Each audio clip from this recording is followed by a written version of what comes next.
In cheerleading, we learn our skills and we perform our skills on very different surfaces because of safety. And these surfaces make very different noises when we land our skills. So I wanted to show clips of me performing these skills on different surfaces and discuss why the sounds they make are different.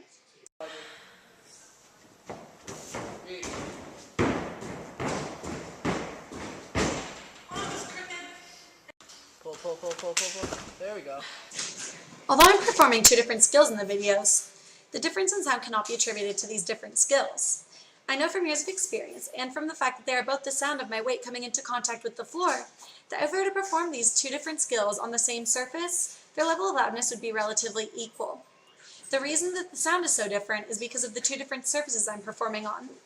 Sound is caused by vibration that causes the media around it to compress at a certain frequency.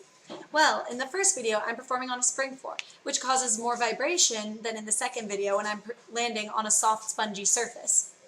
This difference in vibration causes a different compression in the media and thus a different sound. That's why it's so much quieter when I land in the second video. We don't use them much at Santa Cruz High, but I'm sure in the movies you've seen cheerleaders yelling into megaphones. Well, the reason we use these is because it makes our voices sound much louder to the audience, and I'd like to discuss the physics behind why that is. So when I'm talking right now, the sound waves are carrying out from my body in a spherical fashion. That's how they travel from their source. But when I talk into my handy-dandy megaphone, my voice is louder. This is because rather than traveling in a spherical fashion from the source, the sound waves are directed into this little area. So they're concentrated more in an area rather than traveling in a spherical fashion, and as a result, my voice comes out louder. So when cheerleaders are trying to pump up the crowd on the sidelines, rather than exert their voice too much, they use these megaphones. So while we use those megaphones on the sideline, in all-star cheerleading, we don't even yell. We perform our routines to music, and usually our competitions are in really big convention centers or performance halls, so in order for our music to be heard throughout, we have to use these big speakers. So I want to talk a little bit about how these speakers work. The speaker has a diaphragm, and the diaphragm pushes out and in.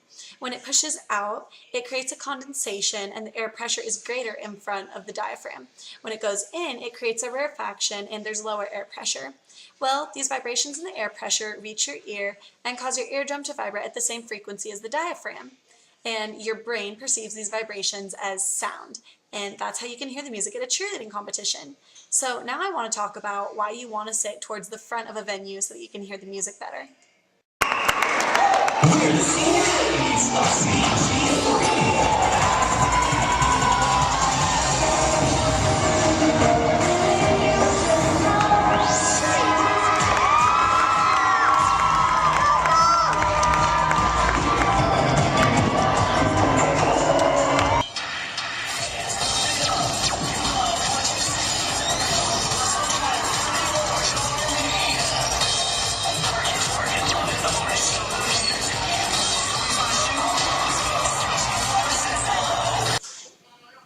So in that first video, the person with the camera was standing very close to the stage. They were just a few feet behind.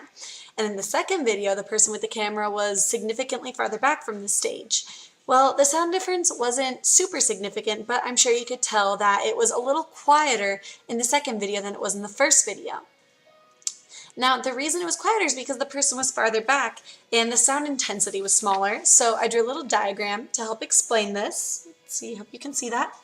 So if the speaker is making the noise over here, the sound is spreading out because of that spherical fashion that I talked about earlier.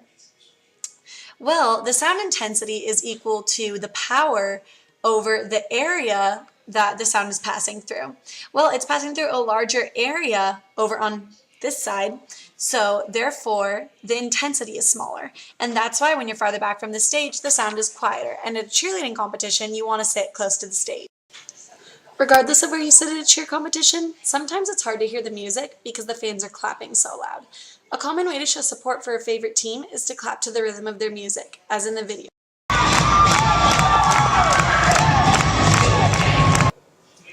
The physics behind clapping is fairly simple.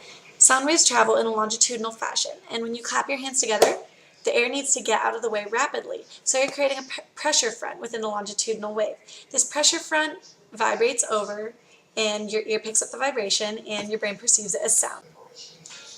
Throughout the years when learning jumps, my coaches have sometimes yelled at me and said that I'm landing a little too loud and it sounds bad. So in cheerleading, when you're landing your jumps, you want to make them quieter, not only because it sounds better, but because typically it's better for your body.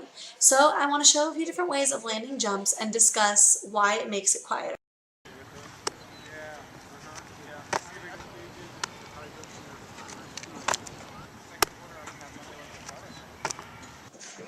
As the videos go on, it's hard to notice because the differences are fairly subtle, but while I'm landing, I'm bending my legs more.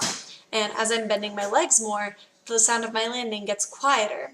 The reason for this is because of the definition of power of a sound. Power of a sound is measured in joules per second. So that means that the more seconds it takes for me to land a jump, the quieter it's going to be because it's less powerful.